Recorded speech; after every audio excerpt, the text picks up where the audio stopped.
Aujourd'hui, on constate que les plus grandes puissances de la planète sont en fait incapables de s'entendre sur 3 petites lignes de code pour réguler l'intelligence artificielle. Et je ne parle même pas de stabiliser des frontières historiques. Ouais, c'est le grand blocage. Exactement. Et pourtant, d'une manière ou d'une autre, l'humanité arrive à se synchroniser à la seconde près, par-delà les océans, par-delà les barrières linguistiques, juste pour organiser un tournoi de football mondial. C'est quand même un paradoxe assez vertigineux quand on y pense. Totalement. Comment on en est arrivé là? C'est vraiment le cœur de notre exploration approfondie en ce samedi 16 mai 2026. Bonjour et merci de nous accompagner. Notre époque, en fait. On excelle dans l'organisation de nos passions collectives, mais on échoue de manière assez spectaculaire dès qu'il s'agit d'assurer notre propre sécurité sur le long terme. Claire.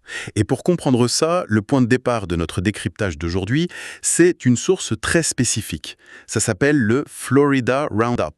Une synthèse bien connue pour être ultra condensée. Voilà, c'est une synthèse d'actualité qui s'est donnée pour mission de résumer la diplomatie mondiale, les conflits, le climat, et en, tenez-vous bien, 4 minutes chrono. 4 minutes, c'est vraiment de l'information en intraveineuse, quoi. C'est ça. Sauf que lire des gros titres à la chaîne, ce n'est pas comprendre le monde.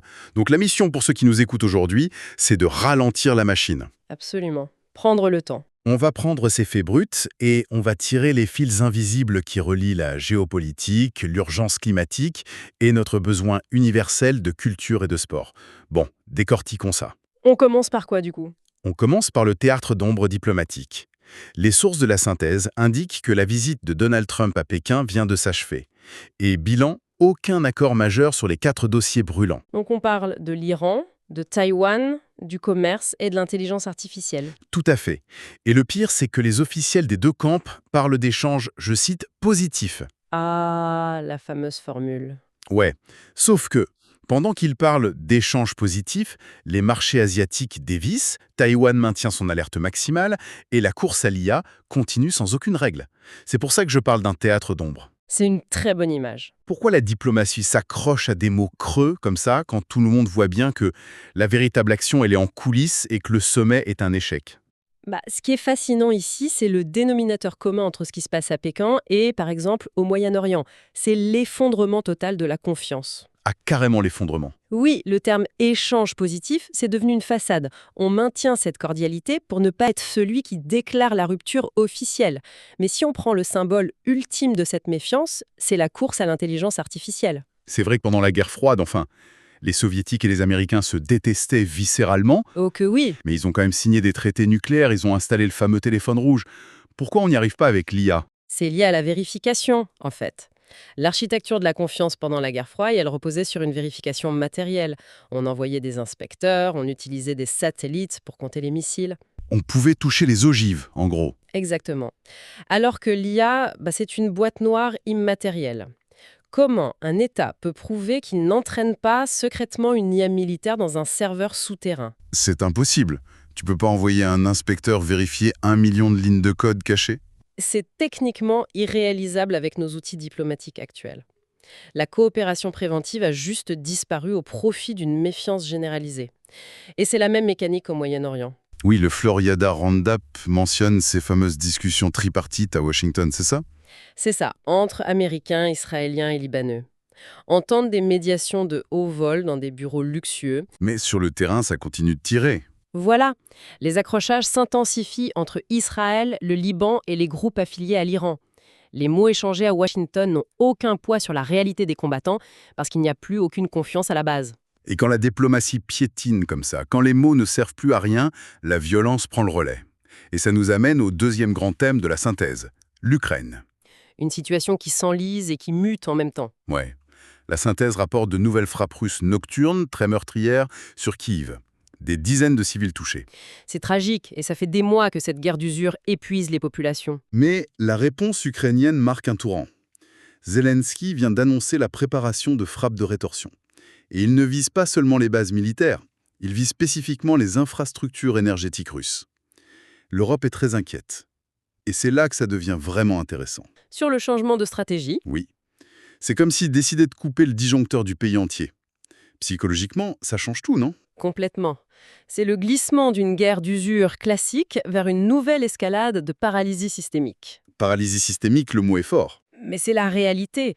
Quand on commence à cibler l'énergie, on frappe le militaire, certes, mais surtout le quotidien absolu des populations.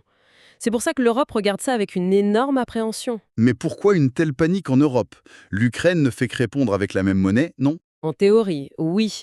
Mais l'implication stratégique d'une attaque directe sur le réseau énergétique russe, c'est que ça efface totalement la ligne entre civils et militaires. Sans courant, les hôpitaux s'arrêtent, l'eau potable ne circule plus, les communications tombent. Un effondrement total. Voilà. Et la crainte de l'Europe, en toute impartialité selon les analystes cités par la source, c'est la réponse asymétrique de Moscou. Si de grandes régions russes sont plongées dans le noir, la doctrine de dissuasion peut devenir imprévisible. On pourrait assister à des cyberattaques massives, par exemple. Donc on voit à quel point notre vie quotidienne ne tient qu'à un fil ou plutôt à un câble électrique. Et cette vulnérabilité fait un pont parfait avec notre troisième sujet. Où la menace est d'une autre nature. Autre séquence de la synthèse, une menace encore plus vaste pèse directement sur notre propre biologie. Les experts climat de l'OMS, l'Organisation mondiale de la santé, osent vraiment le ton. Il y a de quoi, les chiffres sont alarmants. Ils exigent officiellement que le changement climatique soit déclaré, je cite, « urgence sanitaire mondiale ». C'est un changement de vocabulaire majeur.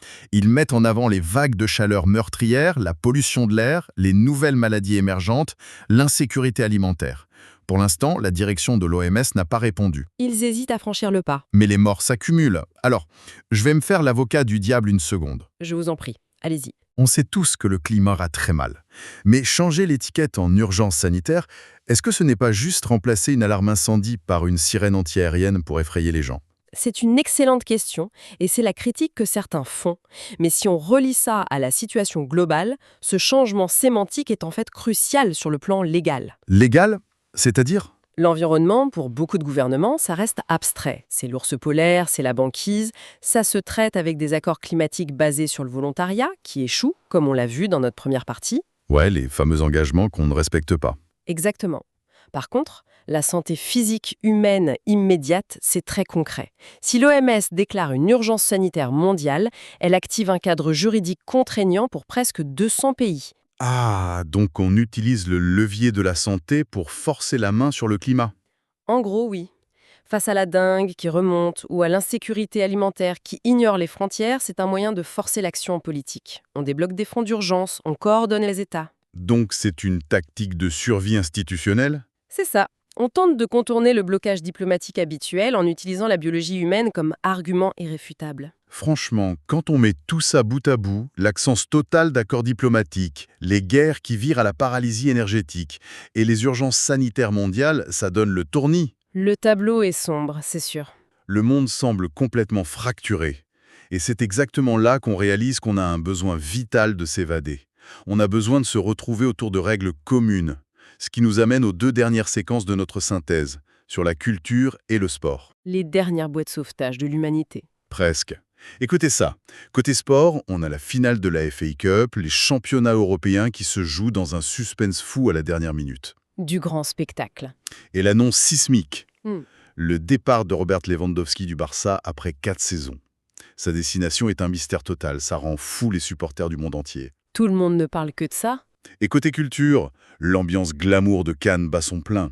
Et cette année, le jury est présidé par le grand réalisateur coréen Park Chan-wook, celui qui a fait Old Boy et Decision to Live. Un président réputé pour être très exigeant. Oui, la source précise bien qu'avec lui, les prix se méritent. Et pendant ce temps-là, les préparatifs s'accélèrent pour un événement colossal, le Mondial de football 2026. Le premier organisé sur 3 pays, les États-Unis, le Canada et le Mexique. Voilà, la billetterie, la sécurité transfrontalière, c'est en plein boom. Alors qu'est-ce que tout ça veut dire? Moi, je trouve ça d'une beauté tragique. Comment ça? Le monde entier est incapable de s'entendre sur les frontières en Europe de l'Est ou sur les algorithmes de l'IA. Mais on arrive à coordonner la passion de millions de fans sur 3 fuseaux horaires pour un tournoi de foot. C'est vrai, le contraste est frappant. Surtout si on compare Cannes avec le sommet de Pékin dont on parlait au début. Ouais, le théâtre d'ombre. À Pékin, on a une diplomatie de l'esquive, où tout est flou. À Cannes, avec un président comme Park Chan-wook, la rigueur est implacable.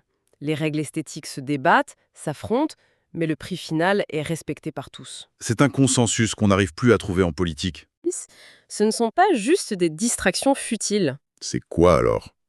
Ce sont, en fait, les derniers grands rassemblements fonctionnels d'une humanité divisée. C'est joliment dit. Merci. Pour organiser ce mondial, 3 nations ont dû harmoniser leur sécurité, leur transport, leurs visas, des choses qu'ils refuseraient sûrement pour des raisons purement politiques. Mais pour le sport, on accepte des règles communes. Donc le ballon rond fait ce que l'ONU n'arrive plus à faire. C'est fou. C'est l'un des rares terrains neutres qui nous restent. Quel voyage on a fait aujourd'hui, mine de rien. Pour notre public, récapitulons un peu cette exploration. Oui, il faut lier tous ces éléments. On a commencé avec ce sommet stérile à Pékin et ses médiations de façade à Washington. Ensuite, on a plongé dans l'escalade militaire en Ukraine avec ses frappes énergétiques. On est passé par le cri d'alarme de l'OMS sur le climat. C'est ça. Pour finalement retrouver un semblant d'unité sous les projecteurs exigeants de Cannes et dans les préparatifs titanesques du Mondial 2026. Ça forme une toile très complexe. Et d'ailleurs, cela soulève une question importante que je lance comme ça pour conclure. Je vous écoute.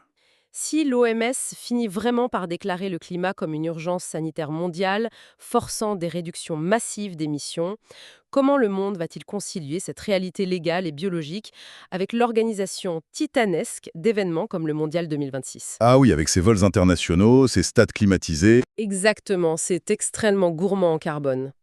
Comment va-t-on justifier ces événements dont l'humanité a pourtant un besoin vital psychologiquement pour rester unie ? C'est le paradoxe ultime de demain. C'est une réflexion fascinante. Le besoin de s'unir d'un côté et l'urgence de survivre de l'autre. Un immense merci de nous avoir éclairés aujourd'hui avec cette analyse. Je suis ravie d'avoir partagé ce décryptage avec vous. C'était une exploration approfondie, vraiment passionnante.